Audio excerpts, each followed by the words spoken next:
የዕለቱ የመጽሐፍ ቅዱስ ክፍል ንባብ የሚገኘው በአንደኛ ሳሙኤል ምዕራፍ 18 እስከ ምዕራፍ 20 ነው። ብዙዎች የስኬት ቁልፍ አድርገን ከምናስባቸው መካከል ዕውቀት፣ ሀብትና ጉልበት ወይም ስልጣን ዋነኞቹ ናቸው። ይሁን እንጂ የእነዚህ ባለቤት የሆነው ግን እውነተኛ ስኬትን ፈጽሞ ያላገኙ ባለ ዶክትሬት መሃይሞች፣ የሀብታም ድሃዎች፣ ደካማ ጉልበተኞች ብዙ ናቸው።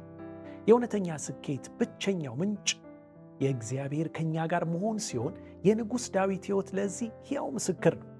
ከበግ ጥበቃ አንስቶ ለታላቅ ክብር ያበቃው እግዚአብሔር ከእርሱ ጋር ስለነበረ የሚያደርገውን ነገር ሁሉ ይሳካለት ነበር። እርሱም በተደጋጋሚ የእግዚአብሔር ከእርሱ ጋር መሆን የሚሰጠውን ታላቅ በረከት ያውጅ ነበር። የሰራዊት አምላክ ከኛ ጋር ነው፣ የያዕቆብ አምላክ መጠጊያችን ነው ብሎ ይዘምራል። መዝሙር 46 ቁጥር 11 እግዚአብሔር ከኔ ጋራ ነው፣ አልፈራም። ሰው ምን ሊያደርግብኝ ይችላል?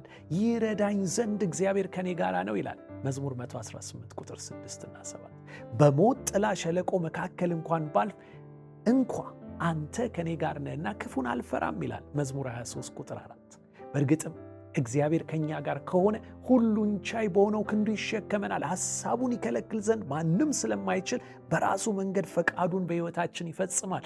ዘላለማዊ ስኬትንም ያጎናጽፈናል። እንግዲያውስ እንዲህ ብለን እንጸልይ።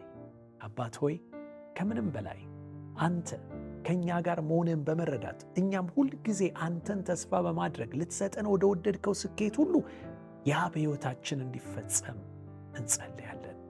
አሜን።